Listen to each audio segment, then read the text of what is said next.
Good morning everyone, welcome back to my channel. So today is an update on my Gosling quilt. I think this is episode or part 3 of my journey hand stitching this quilt together. Now just to catch those up who are like, what the hell is she talking about? The Gosling quilt is a pattern that has been published, authored and put together by Bec from Sewbehome, curated. It's available online and the design is by Sue Garrett. So Bec has not only stitched the example you see on the cover there, but she's also put the little booklet together. And in addition, you can buy the acrylic templates as an extra to create your piece, which is what I did. Now, hand piece together, that is, I've cut each piece out using those acrylic templates. And then instead of the sewing machine, I've done a little running stitch with the odd little back stitch in between those stitches to just make sure it's nice and secure to create the quilt. So this is where I'm at. Previous videos shows selection of fabrics and, you know, the plan of attack. I've never done anything like this before. I've always been on a sewing machine, and I didn't do that very long because I find it quite uncomfortable for, you know, sewing machine quilting. I did it many years ago, and I never really did peaks, points and tips and all of that because I got very frustrated when they didn't line up and I had to unpick them, where I just would do straight line quilts patterns, you know, log cabins and things like that.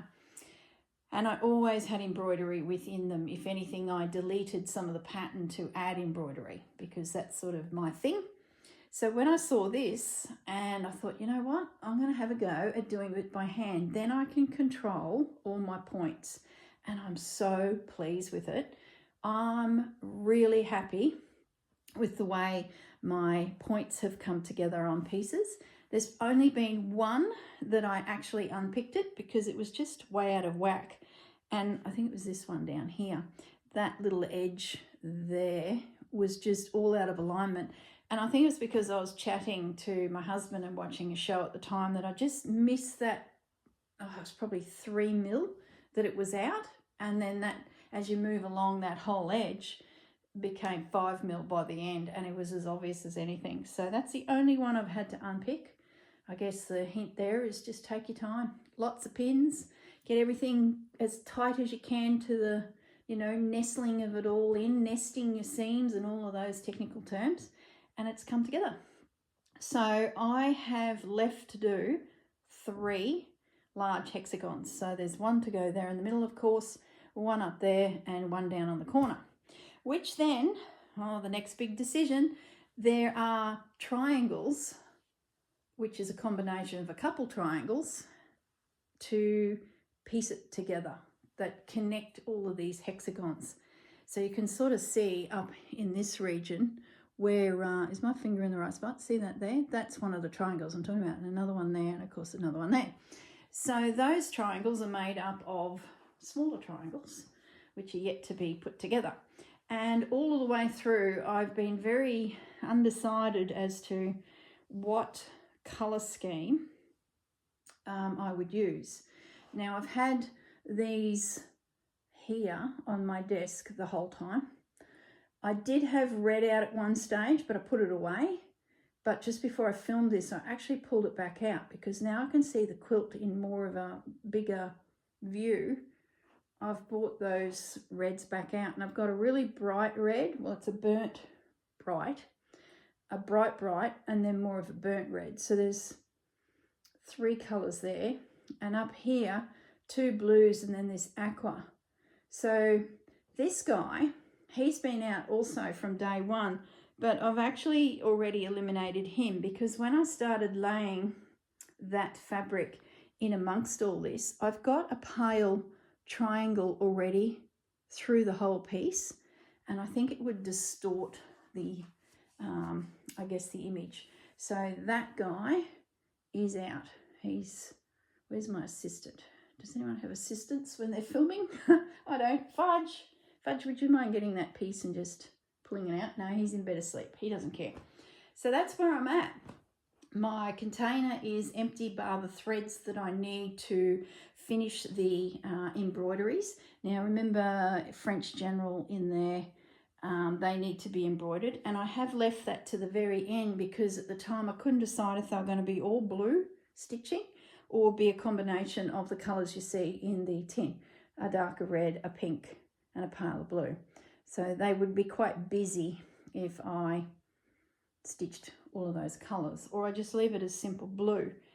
The other thing I need to start thinking about is when I hand quilt this, as in sandwiching the back to the middle, whatever batting or wadding, or I might just use an old sheet. I'm just not sure yet. There's stitching across the whole lot to quilt it together. And at the moment, I'm thinking of doing the dark blue to sort of tie it all together because I think that'd look really nice. But no decisions made yet. So that's where I'm at. I am so close to getting my hexagons finished. I was so pleased with not only the technique needed to create the quilt, it was just so simple and easy going, and I could pick it up whenever, and I had it all packed in that tin and just travelled with me. It is brilliant, absolutely brilliant. And I didn't work on it every day, just every so often I'd have a hexagon day in amongst every other project. So it's just sort of organically come together. And at the end of the day, there was no rush. I think in the first video, I gave myself 15 years to complete it. So I think I'm doing all right. I think we're not done yet. So yeah, just a quick little video to touch base with you and let you know that decisions are needing to be made. Now, what I'll do is I'll pause this video. I'm going to pop it into my little archive folder. And when I come back in a few seconds, I will have made a decision on these colours and which set I use. And yeah, maybe have started some of the triangles, but we'll see. A few weeks will go by between that pause button.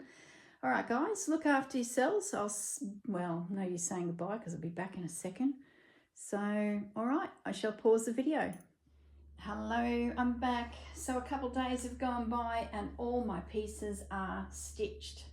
Really, really happy with them. They came together beautifully.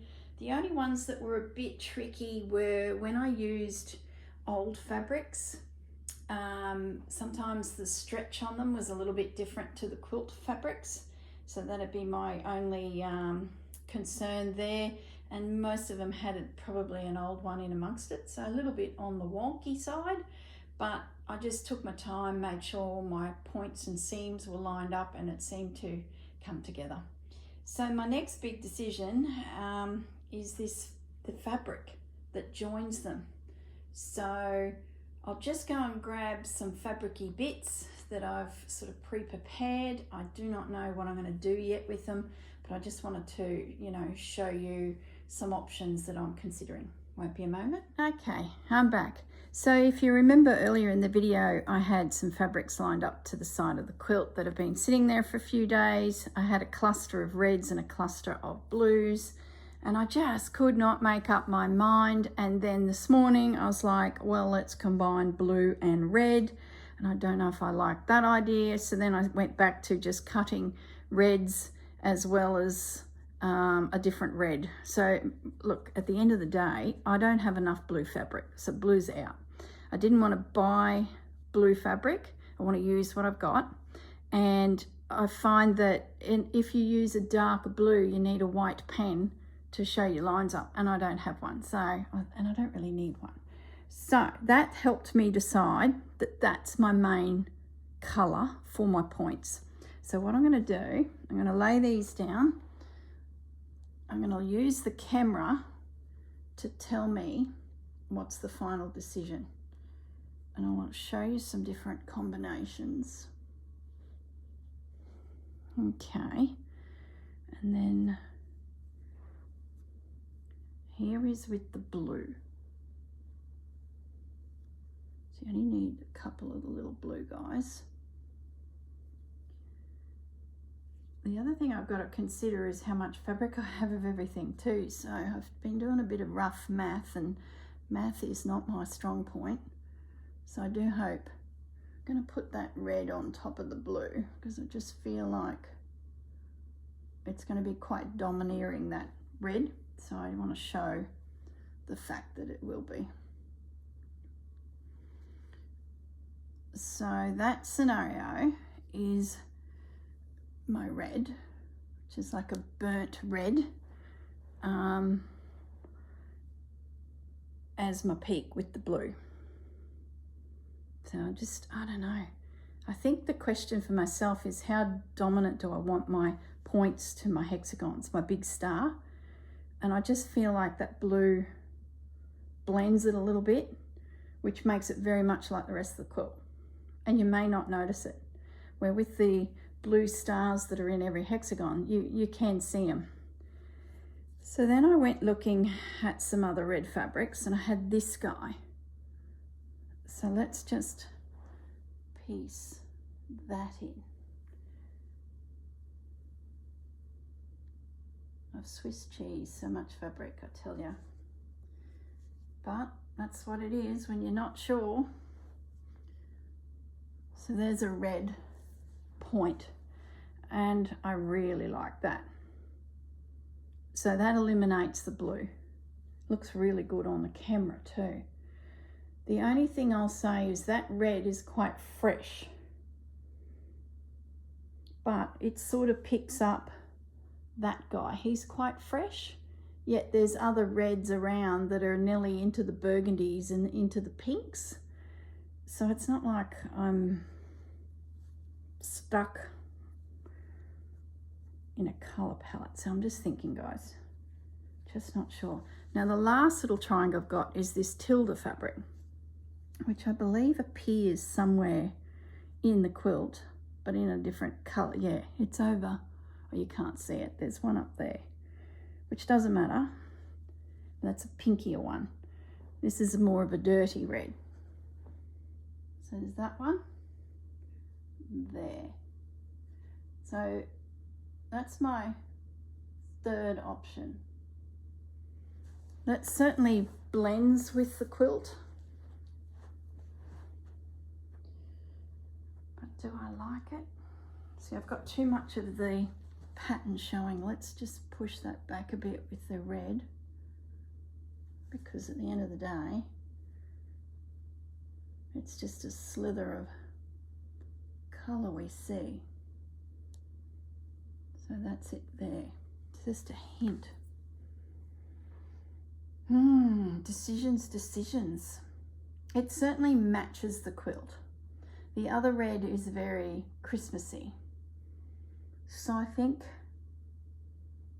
that's going to be my colour combination. I do love the other one, but maybe I need a day of thinking. I know the plain red is definitely tick. So what I might do is continue on cutting out all the plain ones and just give it a day or so to mull over the second red, the less dominant one, whether I go the more softer muted red from that tilde, or I pop in that stronger. I think what it is this tilde has a lot of cream in it, where the other one has more red. So I guess how bright do you want the points of your star? I'll tell you, a little bit of thinking to do. All right, guys, I might leave it at that, and I will once again attach this little bit of video to the rest of the little bits of video, and you'll sort of see the process I go through. All right, guys, talk soon. Well, hello, it is finished. Well, no, it's not finished. All of the triangles are done. Oh gosh, there were so many triangles. It took 2 days solid. I watched a lot of movies, but they're lying in position. So the next phase is the final joining of all of the elements together.